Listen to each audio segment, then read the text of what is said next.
Hello बच्चों, कैसे हैं आप सब लोग। तो मेरा नाम है निशांत और आप लोग मेरे साथ सीख रहे हो फिजिक्स।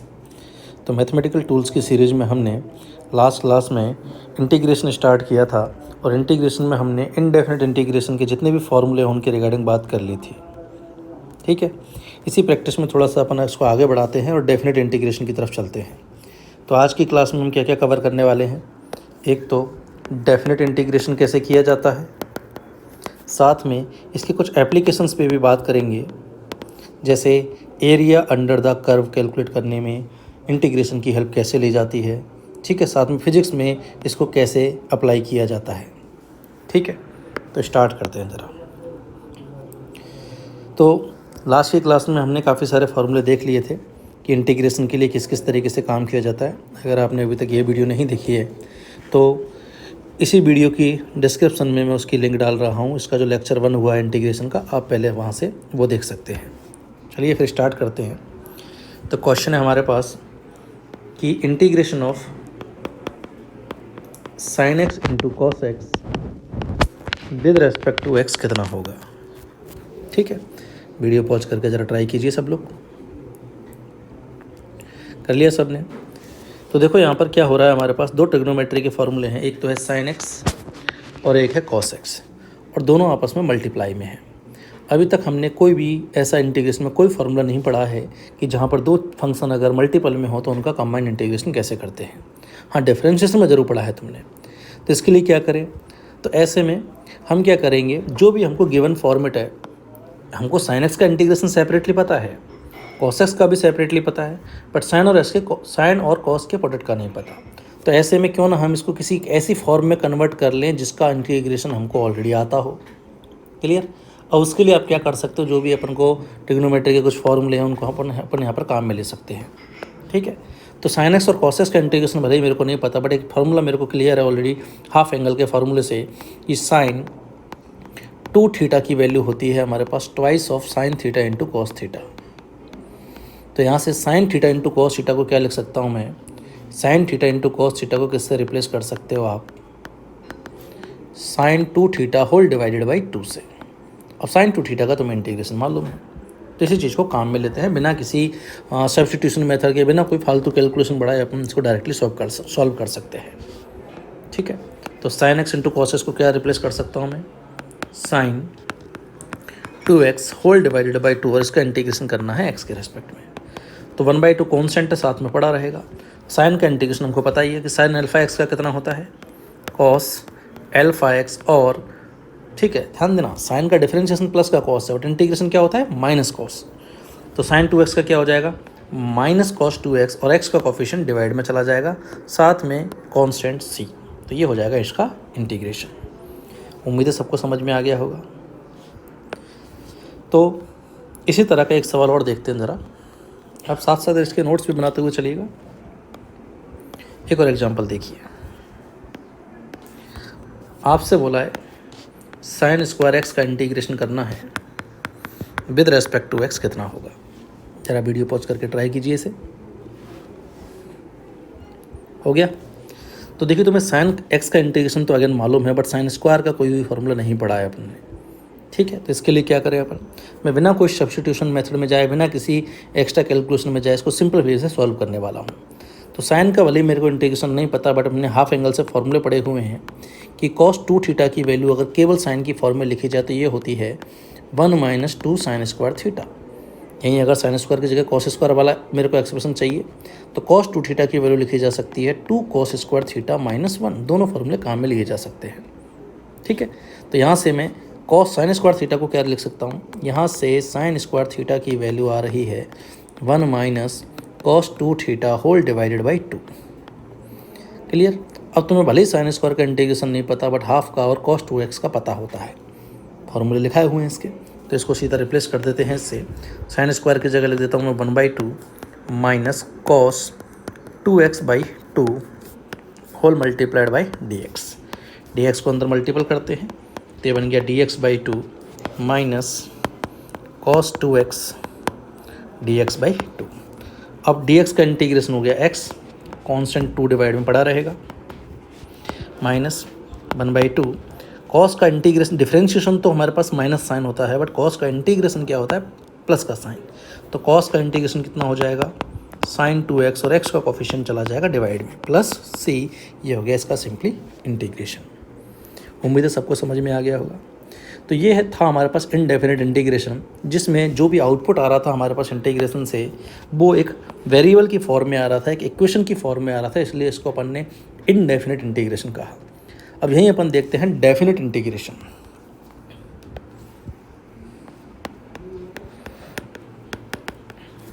डेफिनिट इंटीग्रेशन नाम से ही क्लियर है कि यहाँ जो आउटपुट में जो रिजल्ट आएगा वो डेफिनिट वैल्यू आएगी, मतलब कांस्टेंट वैल्यू आएगी, इसीलिए इसको अपन क्या बोलते हैं, डेफिनिट इंटीग्रेशन कहते हैं। ठीक है। अब अगर आपको इनडेफिनिट इंटीग्रेशन आता है तो ये बाय डिफ़ॉल्ट पूरा डेफिनिट इंटीग्रेशन भी आपको क्लियर है। क्या करना है इसमें कि अगर मान लो हमारे पास एक इक्वेशन है स्मॉल f(x) और इसका वेरिएबल x के रेस्पेक्ट में इंटीग्रेशन करना है, तो मान लो आउटपुट में कुछ फार्मूला लगा के इंटीग्रेशन आ गया f(x), same to same indefinite जैसा हो गया है। बस इसमें केवल एक चीज़ आएगी हमारे पास कि इसमें बस लिमिट्स लगा देंगे अपन। अब वेरिएबल यहाँ पे अगर तुम देखो तो हमने इंटीग्रेशन जो किया हुआ है वो x के रेस्पेक्ट में किया गया है, तो लिमिट भी x की ही फॉर्म में आएंगी। अगर मैं टाइम के रेस्पेक्ट में कर रहा होता तो लिमिट भी टाइम की फॉर्म में आती है, मतलब जो इंटीग्रेशन वेरिएबल है उसी में लिमिट लगाई जाती है। ये जो हमारे पास नीचे लिखी हुई है इसको बुलाते हैं इसकी लोअर लिमिट, और ये जो x2 लिखा हुआ है ऊपर इसको बुलाते हैं इसकी अपर लिमिट। अब लिमिट को सॉल्व कैसे करते हैं, तो जो भी आपका आउटपुट में एक्सप्रेशन आया है उसमें x1 से x2 तक लिमिट रखनी है। तो पहले तो x की जगह पे हर x के पूरे इक्वेशन में जहाँ जहाँ x है वहाँ पे अपन को क्या रखना है, अपर लिमिट रखनी है। फिर जहाँ जहाँ x है वहाँ पे क्या रखना है, लोअर लिमिट रखनी है, और इनको सब्ट्रैक्ट कर देना है। इससे हमारे पास क्या आ जाएगी, वैल्यू आ जाएगी। तो एकदम सिंपल काम है डेफिनेट इंटीग्रेशन का। बस अपन को इनडेफिनेट इंटीग्रेशन में ही लिमिट और रखनी है बस। इसको एक एग्जांपल की हेल्प से समझते हैं। जैसे आपको बोल दिया कि हमको इंटीग्रेशन करना है t² का t के रेस्पेक्ट में 1 से लेकर 2 तक। ठीक है। तो t² जो है वो t की पावर n जैसा नज़र आ रहा है, तो इसका सिंपल इंटीग्रेशन x की पावर n के फॉर्मूले से कितना हो जाएगा, पावर में 1 ऐड करेंगे, अपन ऐड करके पावर नीचे लेके आएंगे। ये तो हो गया इनडेफिनेट इंटीग्रेशन। बस इसमें अब चेंज क्या होगा कि लिमिट रखनी है अपन को। तो पहले तो वेरिएबल t की जगह अपर लिमिट रख दो माइनस, अब वेरिएबल t की जगह लोअर लिमिट रख दो। तो ये वैल्यू आ गई 8/3 माइनस 1/3 से 7/3। तो जितना सिंपल दिख रहा है एग्जैक्टली इतना ही सिंपल है ये, कोई इसमें कोई रॉकेट साइंस वाली बात नहीं है। उम्मीद है सबको समझ में आ गया होगा। साथ साथ कॉपी करते हुए चलिए गए। तो अगला सवाल आप लोग ट्राई कीजिए। आपको बोला है साइन थीटा का इंटीग्रेशन करना है डी थीटा के रेस्पेक्ट में 0 से लेकर π/2 तक। ट्राई कीजिए इसे। उम्मीद है सबने ट्राई कर लिया होगा। हाँ भाई, तो साइन थीटा का इंटीग्रेशन क्या होता है थीटा के ही रेस्पेक्ट में, minus cos theta, limit from 0 to π/2। अब पहले तो रख देते हैं अपन थीटा की जगह अपर लिमिट कॉस π/2 माइनस, अब थीटा की जगह रख देते हैं लोअर लिमिट। तो ये बन गया cos π/2 मतलब cos 90 की वैल्यू 0 होती है और cos 0 की वैल्यू 1 होती है। तो 0 - 1 -1 माइनस इंटू माइनस कितना आ गया, +1। तो इसको सॉल्व करने पे 1 आएगा। और यहाँ आउटपुट में कहीं भी कोई वेरिएबल नहीं आ रहा है, एक फिक्स वैल्यू आ रही है, आनी चाहिए थी क्योंकि ये डेफिनेट इंटीग्रेशन कर रहे हैं। तो इन शॉर्ट अगर मैं कहूँ तो आपने जितनी भी इंडेफिनेट इंटीग्रेशन किए हैं आप सेम टू सेम रिपीट कर दीजिए, बस उनमें लिमिट एक्स्ट्रा रखना आना चाहिए। तो एक सवाल और करते हैं ज़रा प्रैक्टिस के लिए। जैसे आपको बोल दिया कि हमको x² - 2x इसका इंटीग्रेशन, चलो x² + 2x का इंटीग्रेशन करना है -1 से लेके 1 तक। ट्राई कीजिए ज़रा इसे। हो गया? तो सेम वही काम करना, पहले तो dx को अंदर मल्टीप्लाई करते हैं, तो ये बन गया x² dx + 2x dx, limit from -1 to +1 -1 to +1। अब x² वाले इंटीग्रेशन को अलग से सॉल्व कर लीजिए। तो x² का x के रेस्पेक्ट में कितना हो जाएगा, x³ फ्रॉम -1 to +1, और x का x के रेस्पेक्ट में हो जाएगा x² 2 फ्रॉम -1 to +1। ये तो कैंसिल हो गया। पहले x की जगह अपर लिमिट रखो तो 1 का क्यूब कितना हो जाएगा 1 होल डिवाइडेड बाई 3 माइनस, फिर x की जगह -1 रखेंगे तो -1 का क्यूब बाई 3। इसमें पहले x की जगह 1 रखिए, फिर x की जगह -1 रखिए, तो ये कितना हो गया 1/3 -1 का क्यूब हो जाएगा -1, तो ये हो जाएगा प्लस का 1/3। ये 1 -1 का स्क्वायर 1 ही हो गया, तो ये टर्म तो 0 हो गई और ये आ जाएगी 2/3। तो उम्मीद है आप सबको समझ में आ गया होगा डेफिनेट इंटीग्रेशन कैसे करना है। जो भी हमने इनडेफिनेट किया है बस उसमें हमको लिमिट रखना आना चाहिए और उसी के साथ ये पूरा डेफिनेट इंटीग्रेशन भी सेम टू सेम तरीके से सॉल्व किया जा सकता है। क्लियर? तो उम्मीद है सबको ये डेफिनेट इंटीग्रेशन समझ में आ गया होगा। अब इसमें ज़रा थोड़ी सी बात करते हैं अपन एप्लीकेशंस की कि फिजिक्स में किस तरीके से इसको काम में लिया जा सकता है। तो ये है हमारे पास next stage, applications of integration.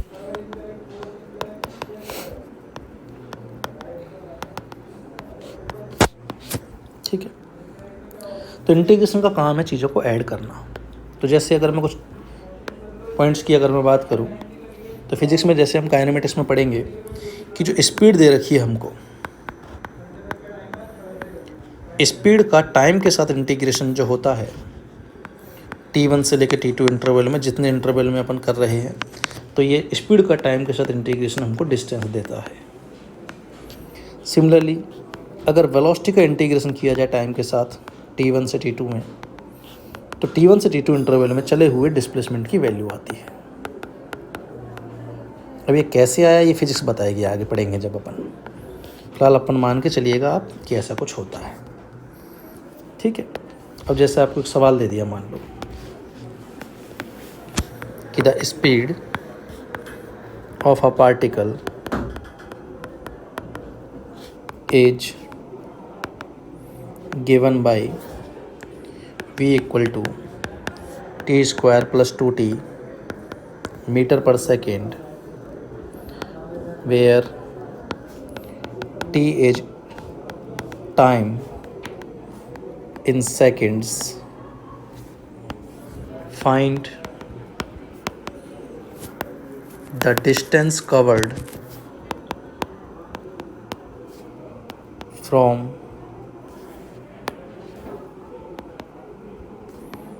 t equal to 0 seconds to t equal to 2 seconds। सवाल ने क्या बोल रखा है कि स्पीड जो है that is T square plus 2t और 0 से 2 सेकेंड में अपन को डिस्टेंस निकालनी है। तो अपन को पता लगा यहाँ से रिलेशन की डिस्टेंस जो होती है वो स्पीड से कैसे निकलती है कि स्पीड का टाइम के साथ इंटीग्रेशन अगर कर दिया जाए तो वहाँ से क्या आ जाती है, डिस्टेंस आ जाती है। ये फिजिक्स ने बता दिया। अब इसमें इंटीग्रेशन का क्या यूज है कि बस आपको बस बेसिक कैलकुलेशन आनी चाहिए। अब स्पीड कितनी दे रखी है, टी स्क्वायर प्लस 2t, और उसका टाइम के साथ ही इंटीग्रेशन करना है। कहाँ से कहाँ तक की डिस्टेंस निकालनी है, t बराबर 0 से t बराबर 2 तक की, तो ये लिमिट बन गई हमारे पास। अब ये सवाल प्योरली इंटीग्रेशन का बच जाता है बस। तो अगर अपन को इंटीग्रेशन आता है तो इजीली ये काम सॉल्व हो सकता है। तो सॉल्व कीजिए ज़रा ऐसे वीडियो पॉज करके एक बार। हो गया? तो देखिए ज़रा dt से इसको मल्टीपल करते हैं तो t square dt plus 2t dt 0 से 2 सेकेंड, 0 से 2 सेकेंड। अब मैंने हर डाटा SI यूनिट में रखा है तो यहाँ से आंसर भी SI यूनिट में आने वाला है। तो टी स्क्वायर का integration t³/3 from 0 to 2 two T का इंटीग्रेशन t²/2 फ्रॉम 0 to 2। पहले अपर लिमिट रखते हैं तो 2 का क्यूब 8/3 माइनस 0 का क्यूब 0/3 बन जाएगा। फिर पहले अपर लिमिट 2 का स्क्वायर 4 माइनस, फिर लोअर लिमिट रखेंगे तो 0 का स्क्वायर 0, तो ये वैल्यू आ गई 8/3 और वहाँ से आ गया 4, तो टोटल ये आ गया हमारे पास 12 + 8 20/3 मीटर। तो शुरुआत के 2 सेकंड में 0 से 2 सेकंड में इस पार्टिकल ने 20/3 मीटर की डिस्टेंस कवर की है। क्लियर? अब किस चीज़ के इंटीग्रेशन से क्या मिलता है ये अपन को फिजिक्स बताती हुई चलेगी। मेरा इस सवाल का मेनली पर्पज़ ये था कि आपको ये आइडिया लग जाए कि फिजिक्स में ये काम कैसे आएगा।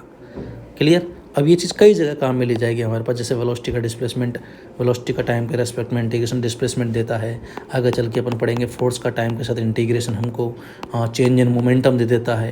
क्लियर, फोर्स का डिस्प्लेसमेंट के साथ डॉट प्रोडक्ट का इंटीग्रेशन हमको वर्क दे देता है। तो बस वेरिएबल बदलते जाएंगे, सब जगह मैथमेटिक्स सेम रहेगी कि इंटीग्रेशन करना है। क्लियर, तो उम्मीद है सबको ये समझ में आया होगा। ठीक है, सेकंड एप्लीकेशन की तरफ चलते हैं हम। वो है हमारे पास ग्राफ्स में area under the curve find करने के लिए। एरिया अंडर द कर्व, हाँ भाई, जैसे हमने डिफरेंशिएशन पढ़ते टाइम मीनिंग समझा था कि डिफरेंशिएशन का ग्राफ में मीनिंग क्या होता है हमारे पास, टेंजेंट का स्लोप। ऐसे ही इंटीग्रेशन का क्या मीनिंग निकलता है, जरा ये देखते हैं।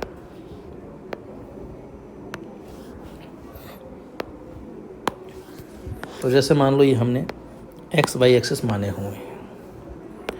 अब ये कोई भी हमने ग्राफ ले लिया जिसकी जो है एफ एक्स फंक्शन है, मान लो। ठीक है, इसको नाम देता हूँ मैं वाई बराबर एफ एक्स, कि वाई जो है वो एफ एक्स का फंक्शन, एक्स का फंक्शन है। अब आपसे बोल दिया जाए, मैं अगर क्या कह रहा हूँ कि यहाँ से एक्स पे जाके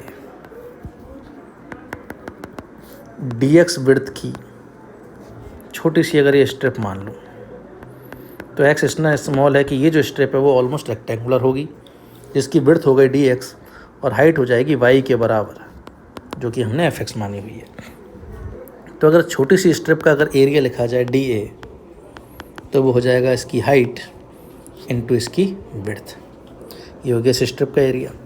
और अगर ऐसी मैं बहुत सारी स्ट्रिप को ऐड कर दूँ तो हमारे पास टोटल एरिया आ जाएगा। ऐड करने का तरीका क्या होता है, इंटीग्रेशन। तो अगर आपसे बोला जाए x इक्वल टू x1 से लेकर x इक्वल टू x2 तक का ये पूरा शेडेड एरिया अपन को फाइंड करना है, तो एरिया अपन कैसे निकालेंगे, इसको पूरे को सारे इन स्ट्रिप्स के एरिया को ऐड कर देंगे। अब तो मैं जहाँ से जहाँ तक का एरिया निकालना है वहाँ से वहाँ तक x की क्या लगा दो, लिमिट लगा दो, तो ये एरिया अंडर द कर्व आ जाएगा।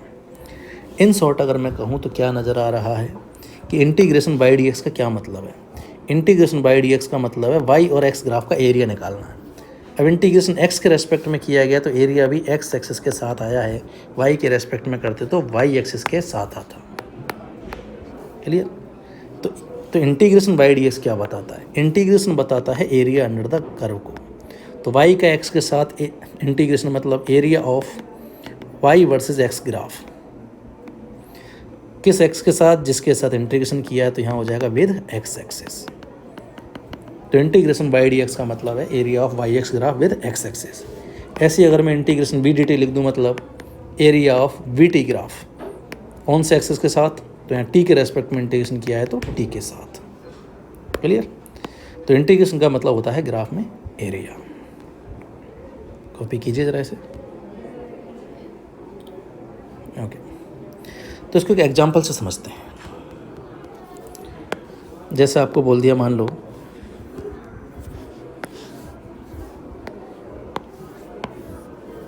कि एक पैराबोला दे रखा है, ये पैराबोला दे रखा है y इक्वल टू 3x², और आपसे बोला है x इक्वल टू 1 से लेकर x इक्वल टू 2 तक ये जो शेडेड एरिया है इसका अपन को वैल्यू निकालना है। ठीक है, अब ये कोई भी, ये ऊपर कर्व्ड सरफेस है, ऐसा कोई भी तुमने शेप नहीं पढ़ी हो जिसमें इस तरह की कर्व्ड सरफेस आती हो और उसके लिए तुमने कोई फार्मूला पढ़ रखा हो। तो इंटीग्रेशन की हेल्प से हम इजीली इसका एरिया फाइंड कर सकते हैं। कैसे, देखो मेरे को वाई ग्राफ का एरिया निकालना है विद एक्स एक्सिस, तो इंटीग्रेशन करना पड़ेगा वाई का एक्स के साथ। क्लियर है, अब मैं y का x के साथ इंटीग्रेशन नहीं कर सकता, या तो पूरा x होना चाहिए पूरा y होना चाहिए, तो मैं y को x की फॉर्म में रिप्लेस कर लेता हूँ, तो कितना आ गया 3x² dx। तब x² का इजीली x के रेस्पेक्ट में इंटीग्रेशन हो जाएगा। अब कहाँ से कहाँ तक करना है, तो x बराबर 1 से लेके x बराबर 2 तक पूरा एरिया निकलना है, तो लिमिट क्या हो गई x बराबर 1 से लेके x बराबर 2 तक, तो यहाँ शेडेड एरिया आ जाएगा जो अपन को फाइंड करना है। सिंपल, तो 3 पड़ा रहेगा, x² का इंटीग्रेशन x³ by 3 1 से 2, तो आ जाएगा 2 का क्यूब माइनस 1 का क्यूब 7 स्क्वायर यूनिट जो है हमारे पास 7 स्क्वायर यूनिट जो है वो ये शेडेड एरिया रहा होगा। ठीक है, उम्मीद है सबको समझ में आ गया होगा। तो एक क्वेश्चन आप ट्राई कीजिए ज़रा।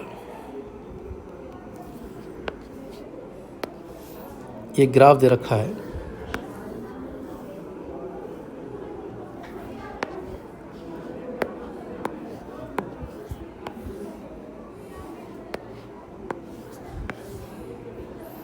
हमको साइन एक्स का ग्राफ दे रखा है, वाई बराबर साइन एक्स, और आपसे बोला 0 से एक्स के साथ वाई का ग्राफ है।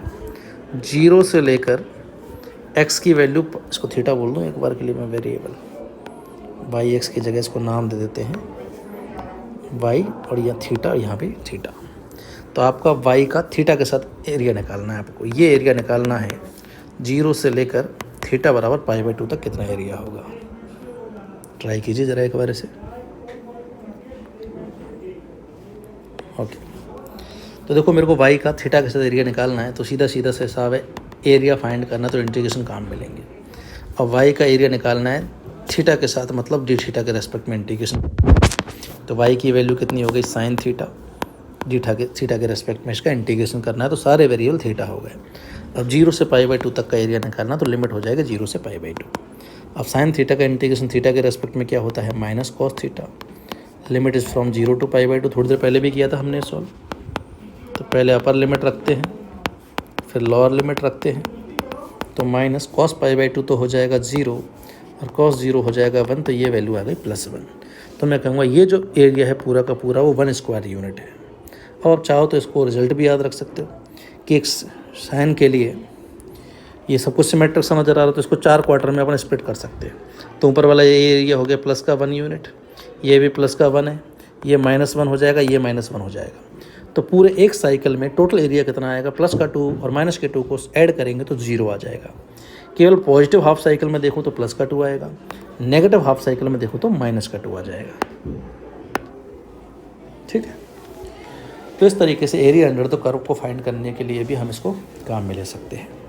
तो उम्मीद है सबको ये इंटीग्रेशन और इसके एप्लीकेशंस हैं वो समझ में आ गए होंगे। बाकी इसके रिगार्डिंग जो और सवाल जो कैलकुलेशन के बनेंगे वो हम फिजिक्स के साथ में ही करते हुए चलेंगे। ठीक है, तो सभी लोग अच्छे से पढ़ते रहिए, मिलते हैं नेक्स्ट क्लास में। Thank you and good luck.